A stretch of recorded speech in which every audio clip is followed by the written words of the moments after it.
Greetings and welcome to Flanigan's Ecologic. I am your host, Ted Flanigan. I'm just delighted to have Sammy Roth on the podcast. He's been the climate columnist for the LA Times. Well, he was the climate columnist and environmental reporter for the LA Times for, I think, about 7 years, Sammy. Yeah, that's right. That's right. And now in the past year, he went off on his own. We'll hear all about it. He has a new blog called Climate Colored Goggles. And before we jump in, I'll just say I've known Sammy since he was at the Desert Sun out in Palm Desert, out in the Coachella Valley. And he's been a hard-hitting environmental reporter that digs into the issues. And you've just done a fantastic job of raising awareness. So, Sammy, welcome to the podcast. It's really good to see you. I appreciate that, Ted. I'm glad we could make this happen. Thank you for inviting me to be here. Oh, you're welcome. Thanks again for all you've done over all of these years. You went to college at Columbia, I think, and you got involved in journalism there. But were you even at an earlier age drawn towards journalism? Or? Yeah, actually, that's a good guess. I did journalism in college, and then before that in high school, and before that in middle school, we had a newspaper, like a quarterly. And actually, when I was in sixth grade, we at my elementary school, we had a student paper that I think we put out 2 editions, and I did like Q&As with a couple teachers for it. So yeah, I've been doing journalism since I was 12, if you want to get really technical about it. It shows. Yeah. And are you from the LA area? Yeah, I grew up in LA. You did. And then when did that journalism really take on the sort of the green theme, the environment, and then of course the climate?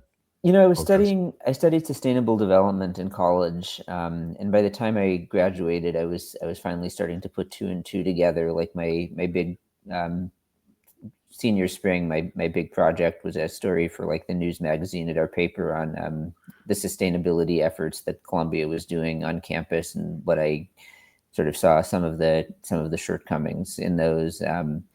So I was studying sustainability. I was reporting and editing for the newspaper. And then my first job was, as you mentioned, I was at the Desert Sun in Palm Springs, California, and I was the energy reporter there. So that's pretty much what I've been doing my whole career professionally. Now is just energy and climate reporting. Right. And you learned at an early age, I guess, that here is a way to have a really big voice, to get out there and to reach, I don't want to say the masses, but, in your case, thousands and thousands of people. Yeah. I grew up respecting newspapers. I would always I was a big Dodgers fan, a baseball fan growing up, and I would always fight with my dad when I was like 10 at the breakfast table over who got to read the LA Times sports section first. And usually I won because he knew I had to go to school and get out the door before he did. Newspapers have traditionally been, and unfortunately less so these days, but have traditionally been a way to, reach the masses. So caring about climate change and wanting to make a difference, I sort of naturally gravitated towards that as this is a way to tell stories that need to be told. Yeah, it's really fantastic. Now, out in the desert, I remember there was that power plant that was being built.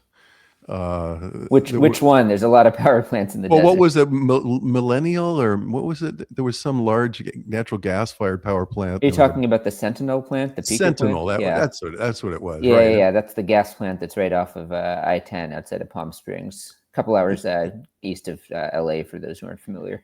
Yeah, and I had just done greenhouse gas inventories in my company for a number of those cities out there. Yeah. And then we started to look at the impact of that one power plant, and it was just, sort of would retard all the climate action planning progress that we were making in Palm Springs and Palm Desert and Cathedral City and all those cities out there. So was that one of your first super controversial issues that you were covering, or were there others at the Desert Sun? I did a couple of stories about Sentinel and how often it was operating.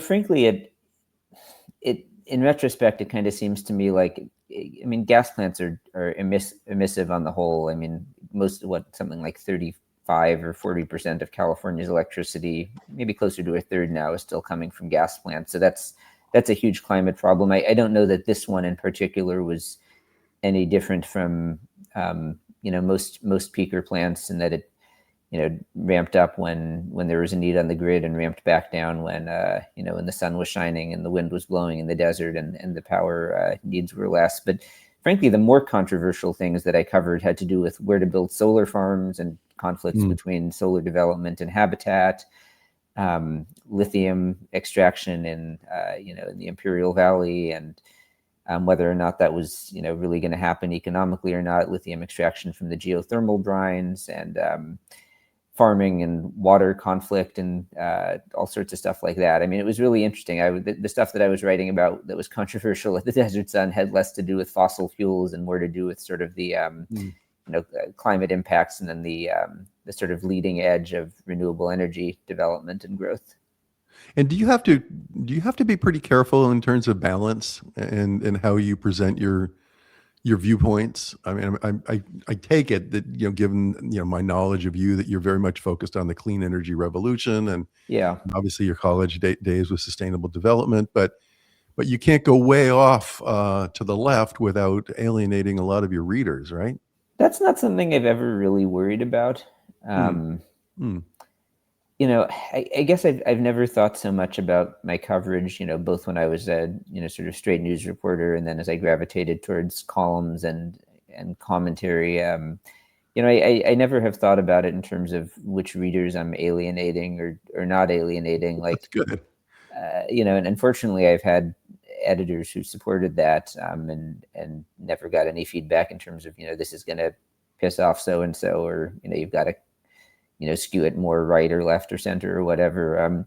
I've just thought about what's the story, what's accurate, Yeah. what's going to help make the world better. I mean, that's why I'm doing this. I want to help advance solutions and fix the problems that are out there. I think that's what journalism is supposed to be for.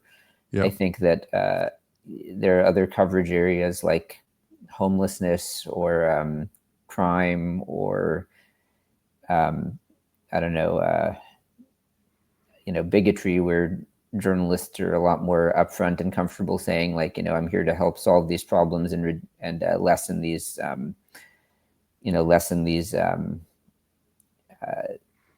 these bad things that are happening in the world. And I think it should be the same with climate journalism and climate writing and reporting of all kinds. So that's how I see myself. Like, I'm trying to help solve these problems and reduce these harms that are happening in the world. Like, that's my North Star. So I'm not really worried about, is this too far, left or whatever. Like, I found that there are plenty of liberals out there politically who don't like large solar farms because they think that they are too harmful to wildlife habitat in the desert. There are also some liberals who don't like rooftop solar because they think that it's too expensive and drives up electric rates for people who can't afford it. Those are important challenges to work through and to try to figure out what's true and what's not true, and evaluate these trade-offs. My goal is to give people appropriate information and figure out who's right and who's not right, and in cases where it's hard to tell, present both sides fairly and ultimately help everyone solve the climate crisis together. Yeah, very good. Are there stories that you can, as you think back on your career, are there stories that you really felt made a big difference in raising that awareness? Gosh, that's a hard thing to measure. So many stories too. Well, no, I mean, the hard thing is it's hard to measure. Like, I'd like to think there are a lot of stories I've done that have helped raise awareness. Yeah. I mean, some of the ones that I was just talking about are some of the ones that I've spent the most time on, like these questions about what's the right way to do solar. I've definitely devoted a lot of my time and energy there. I mean, there are stories that I've done that I've known have had direct impact, which I think has been good. I did a story on, well, actually, I can do the attention one first, and then I can do the impact one. I did some columns for the LA Times on fossil fuel advertising in sports, which I know is an issue that was not getting very much attention whatsoever in Los Angeles before I started writing about it. The Dodgers, referenced them earlier, my favorite baseball team. Your team. I spend way too much time and energy cheering for the Dodgers, with no regrets, by the way. But they're their most prominent advertiser for decades, going back to when the stadium was built, is 76 Gasoline, which is currently owned by Phillips 66, a major oil company based in Houston. Big 76 logos above both scoreboards at Dodger Stadium. For those who have been there, you probably would recognize them immediately. it's part of a phenomenon called greenwashing, oil and gas companies using sports teams that people love to launder their dirty images. But most Dodgers fans, and frankly, most people, myself included, even as me, a climate reporter, don't really think about it. So I started writing about it, and I, wrote a column saying that, hey, this is not good. The Dodgers should drop this sponsorship, and that picked up, and the Sierra Club Angeles chapter took that on, and 30,000 people signed a petition saying that the Dodgers ownership should drop 76, and there were protests at the stadium, and Wow. the state Senate majority leader of California wrote a letter to the team's ownership calling on them to drop 76, and they haven't done it. Nothing has happened as a result, but there's actually now going to be, stemming from this, a bunch of protests coming up in February at stadiums across the country that are teams that have fossil fuel sponsors, as a result of this campaign that got started. So I think that's an example where, journalism can raise awareness. There's impacts too on occasion, like direct impact. I did another column for the LA Times, pointing out that at Disneyland, another space in addition to Dodger Stadium, where I spend a lot of time, that the ride Autopia, which some folks might be familiar with, it's the one where you drive cars around on a fake sort of freeway. It's something that kids love, but it's in Tomorrowland in Disneyland, and it's super, super polluting. These are cars that are running on really outdated gasoline engines. You wait in line and you drive this thing, and it smells terrible. I mean, the pollution is kind of gross. It used to be sponsored by Arco back in the day. It used to be sponsored by Chevron. Recently, it's now sponsored by Honda. And it's in Tomorrowland in Disneyland, which you would think would have futuristic very forward technologies. thinking. Yeah, exactly. But no, it's old, smelly gasoline cars. And so I wrote some columns talking about what on earth is happening here. And lo and behold, as a result of that, Disney said, okay, we're going to, shut down the gas engines and convert it to EVs. So that's coming up in the not too distant future here. So that's pretty cool. So sometimes as a journalist, you can do those things, and that's fun. Isn't there a ride at Disneyland called Cars, where you're kind of in these like slot cars that are? It reminded me, like when I was a kid, I had these slot cars. We would go to this some mall and some large place, and you'd run these slot cars around, and they're all sort of just what we have now with these EVs. So there is a ride called Radiator Springs Racers, is maybe what you're thinking of, the race car ride based on the movie Cars. Yeah, that's one of my favorites. That one actually is, I believe, electric, and I think there are actually also, I'm sure there are solar panels on the roof of that show building, although you can't see them. Although you can't see them from from the ride. But no, that one doesn't have the same problem, fortunately.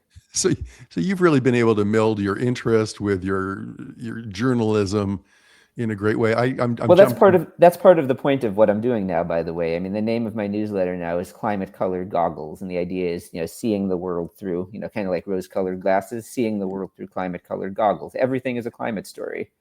Yeah, everything is at this point, isn't it? Yeah, it is. I wanted to jump to your coverage of Ivanpah, which is a lot of people are familiar with these, I guess, solar thermal power plant on the way out to Vegas. The big towers that everyone's seen. Big towers and all those mirrors. And you came out, I think your article was pretty much in opposition to keeping those plants in operation, right? Yeah, I mean, yes, I mean that's true. I think the headline I put on that one was "The Solar Stupidity is Blinding." So I'll own up that was a fairly anti-Ivanpah headline. Fairly. The backstory, the quick backstory for those who aren't familiar is that Ivanpah was when was it built or contracted? Late 2000s or early 2010s. It maybe actually came online like 2012 or 13.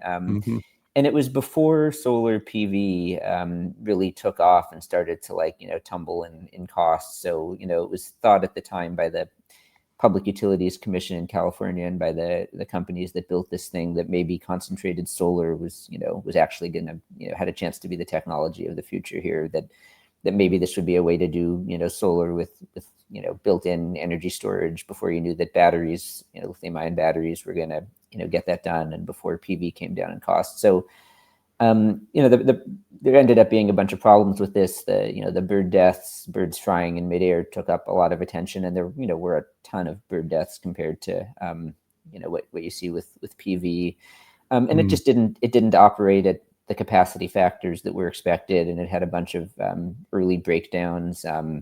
You still need, I think, gas combustion to start the thing up. So and then meanwhile, nobody else built that many more of them, at least in the United States. So the costs didn't decline as was hoped. So it ended up just not bearing fruit in the way that was hoped originally. Yeah. But That's my take on it anyway. kind of became this big symbol of the new, the solar. I can see the challenge in covering that, because on one hand, yes, it was a bold attempt at a new form of solar, and it was so highly visible, right? It was only 300 megawatts, I think, and it wasn't backed up with molten salts or anything like that. But you were suggesting that it doesn't make any sense to continue operating it. Well, what ended up happening was that Pacific Gas and Electric, which is the main customer for it, along with Southern California Edison, which I think has a smaller contract, PG&E reached an agreement with the plant operators to back out of its contract. I mean, it seems like NRG and the other owners, which I think includes Google, they agreed that PG&E, could buy its way out of the contract, and PG&E is doing everything it can to cut costs right now because of dramatically escalating electric rates in California, and that's a bad look for PG&E. They're under all this political pressure to reduce electric rates for very good reasons, and anything they can do to cut costs is helpful for them. So they reached an agreement to get out of this contract, and it seemed like it would probably be pro forma that they'd go to the PUC, and the PUC would say, "Great, you found a cost saving here. We'll take it." And like you said, Ivanpah has become this this sort of symbol hanging over the solar industry of this like boondoggle project that didn't work out the way anyone hoped. And it's infamous for the birds flying in midair, and everyone sees it. And the thing that has kind of annoyed me is that it's just this big flashy looking, kind of scary looking thing that you see images of it everywhere, and people run stories in news outlets, and you see it in video games all the time, and like dystopian future type video games. And then frankly, I even went to SoCal Edison's office like last year, and they still have a big picture of it on their wall. It's like, come on, it's like nothing actually looks like this anymore.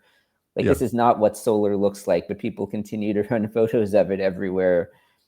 Just because it's flashy looking. Either they think it looks amazing and cool, or most of the time because it looks scary and intimidating. It's an image problem for solar.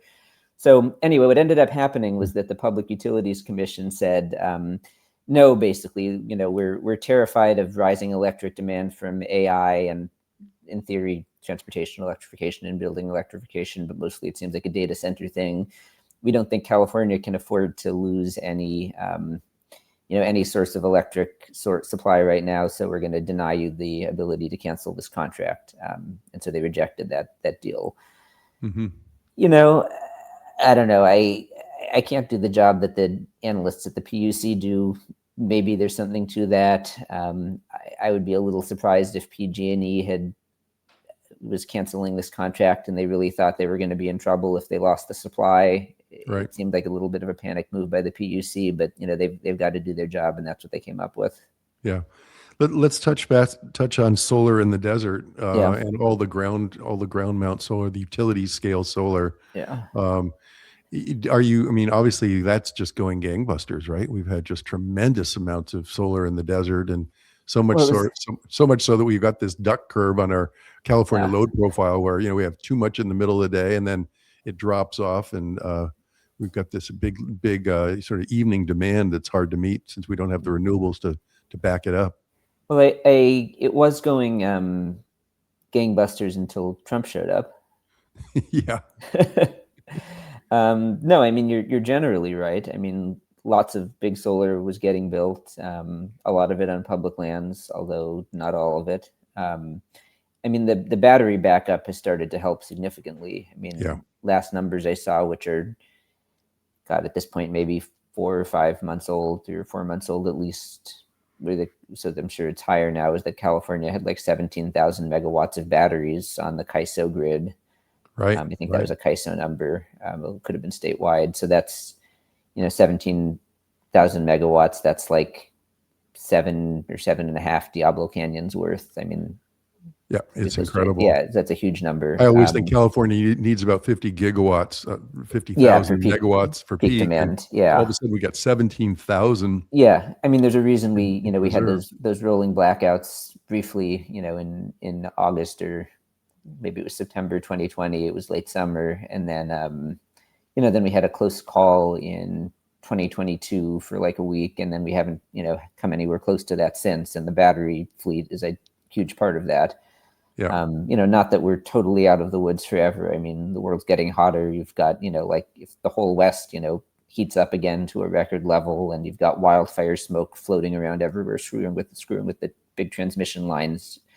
yeah, In theory, anything could happen, especially if like hydro is low in the Pacific Northwest. I mean, but the battery fleet really, really helps with that problem. it sure does. But yeah, so I mean, a lot of big solar has gotten built, and that's significant. I mean, the biggest challenge, like I was saying to that now, is that you've got the Trump administration doing everything it can to block like every big solar project, and not to mention all the big transmission lines that are being designed to move solar and wind around on the grid, and all the offshore wind that's supposed to, show up long term to help put together the pieces of 100% clean energy. I do think I saw that there was maybe one big solar project that they gave some kind of permit to recently. Hmm. I'm forgetting which one. I was surprised that it went through, but 98%, it's been like a blackout everywhere, from the Army Corps to Interior to USDA. Everything is being shut down at the moment. Just truly retarding progress, right? Yeah. Uh-huh. And then you mentioned, I wanted to hit on AI, and then I want to talk water with you for sure. But we got this AI, this tremendous load, that's nationwide, probably worldwide. Just all sorts of concessions being made for AI, and bringing back nuclear. Even though I don't think any of the problems with nuclear have been resolved with what they call small modular reactors that are up to 500 megawatts in size. Um, what's your take on that? Are you reporting on AI and the loads, not just AI, but building electrification and electrifying mobility? I probably should be reporting more on AI. I mean, I'm watching the projections like everyone else, and I'm seeing all of these deals be announced for Yeah, nuclear. I mean, I guess the two questions I have, and two of the reasons I've been hesitant to, spend more of my time reporting on it, or one, I'm interested to see how much of the AI demand materializes. Like, clearly, a lot of it's going to materialize. Like, yeah, I might personally not use that much AI, but I know that every time I do a Google search, it automatically is feeding me AI stuff, even if I don't want it. Same with, my, Gmail window, and same with a lot of other software I use. And I know enough people in my life who are using AI that I know it's just there. yeah. So, but it's still like, these projections that it's going to, start to take over everything everywhere. Like, we'll see how much of it happens. Like, Right. how much is it a crypto bubble? Like, it's not going to be just like crypto, but how much is really going to happen? I don't know. It seems like it's got some bubblish signs, but to be seen how much, like, so what that's doing to the power demand projections, like, I don't know. But then the other question with the, the nuclear deals that are getting signed and all of the interest in building new nuclear, like, how much of that nuclear is actually going to get built? How much is feasible to build? Like, Yeah, it seems like there's a little bit of collective fantasizing going around. yeah, Some of the plants that already exist that could be brought back online, or whose lifetimes could be extended, like, that seems feasible. How many of the SMRs you can actually build on the timescales that the data center folks need? Like, I'm fairly skeptical. yeah.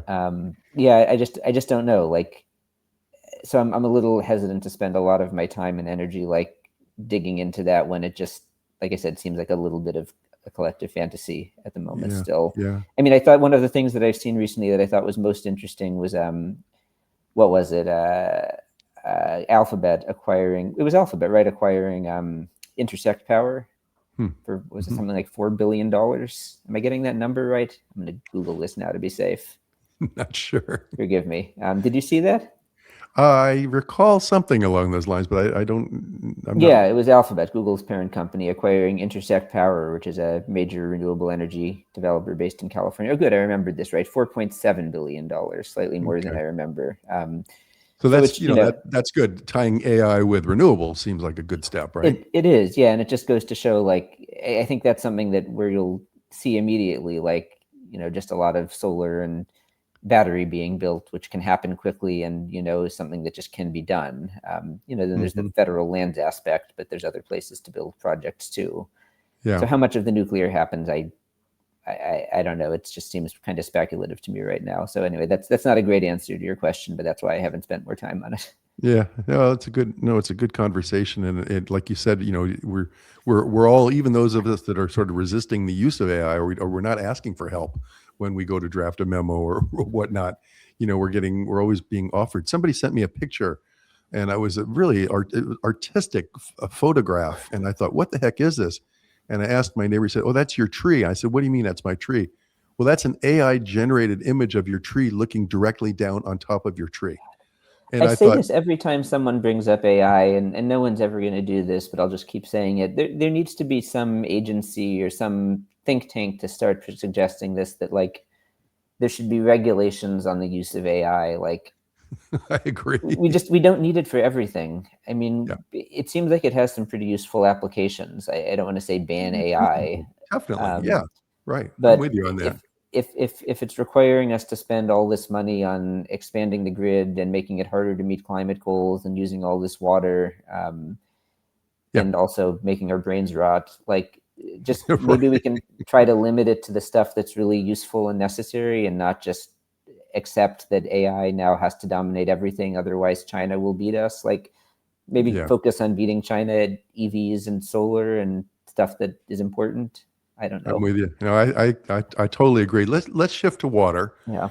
You've done a lot of reporting on water in the West, and obviously there's an intersection with hydropower, and we've been in And with drought and with years. solar too. Yeah. Okay. Yeah. So let's Yeah. talk water. With What is your with reporting focused on? Is a better I, way of putting it. I Sorry. think mostly it's been on the Colorado River, and the Colorado River and hydropower, which you mentioned. And I didn't mean, I meant this seriously, and on the solar water intersect, in terms of agriculture and the ability to save water by putting solar on farmland and solve some of the land use challenges with solar. Those have Hmm. been my main three areas. Yep. I mean, we're having a pretty good water year this year, right? We've had a ton of rainfall. I guess the snowpack in the Sierras is pretty strong. Yeah. I mean, snowpack in the Sierras is, I think it's a decent. I was just looking at the numbers for the Colorado River Basin for the Rocky Mountains, and they're terrible.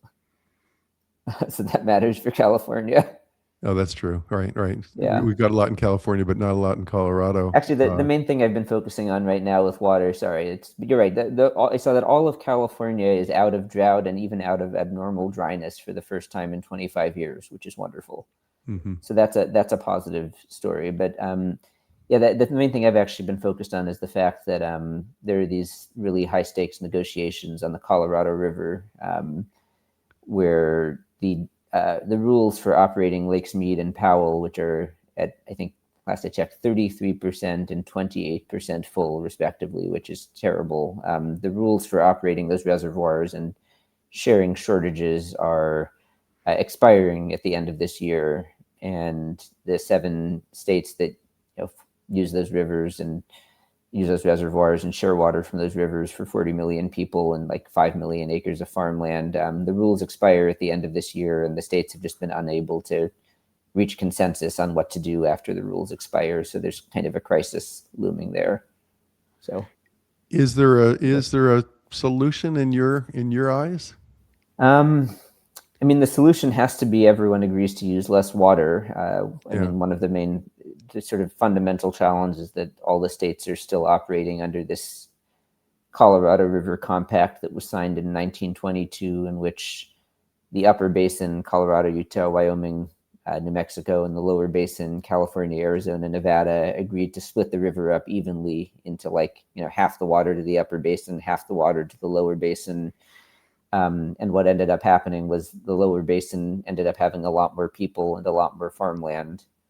and the upper basin ended up having a lot less and uses a lot less water. But in theory, they're supposed to each get the same share of water, and then meanwhile, because of climate change and because there was never as much water as they pretended there was to begin with, there's just a lot less water than they have on paper, and they can't really figure out what to do with that, and no one wants to yield their position. And they've been able to get through that up until this point by getting really, really creative, and by the lower basin states cutting back, but it's getting harder to do that as the river shrinks. So that's the main problem right now. Yeah, I remember reading. When did Cadillac Desert come out? That must have been I think 1986. Yeah, a long time ago. And I maybe remember the early 90s, but I think just the late reading that and 80s. going, "Oh my God, water law in the West is just so old and antiquated." But nobody wants to let go of their water rights, understandably. But like you said, everybody's got to compromise. Everybody's got to use less. They collectively have to use less, right? Yeah. Well, I just want to make sure we have a chance to talk about your new gig with Climate Colored Goggles, and Yes. I asked you why you decided to make this transition. Looked like you had a great niche at the LA Times, but obviously you wanted to do something different. Yeah, no, thank you for asking that. I did have a great niche at the LA Times. I liked it there. I like the stories I get to do there. I had a great team of colleagues. There was a really robust climate and environment team. My job at the LA Times was really, I was the climate columnist, and I was really supposed to focus on politics and policy. That was really my wheelhouse, and I was really supposed to stick to climate. I really wanted to branch out, and my focus now with Climate Colored Goggles, the way I'm framing this newsletter, is climate and culture. As I said earlier, everything is a climate story. I started to do more stories at the LA Times about how climate change and clean energy were being portrayed in Hollywood in films and television. I started to do some of those stories about fossil fuel advertising in sports, and I started to do a little more media criticism from time to time. That I was finding that more and more fulfilling as I strayed away from policy and politics, and sort of from the day-to-day of what climate coverage typically looked like. And I just sort of realized that I wanted to continue shifting, more full-time in that direction. Not that I wanted to let go of, writing about solar or writing about water entirely, but that I wanted to try to pioneer a beat that really looked different, and that I wanted to try new formats and just get more creative with my writing, and not be, sort of just stuck in the sort of traditional, this is what a newspaper column looks like model, traditional length, traditional newspaper voice, once a week, maybe even twice a week, which I was doing sometimes at the Times, and the other thing is just that the way the news industry works these days, an institution like the LA Times is a great platform in that it can expose you to a lot of people, but there's just unfortunately declining trust in institutions. Yeah. The LA Times had its own version of that problem because of the ownership of the LA Times, which we can spend more time on if you want to, but folks can Google that if they'd like.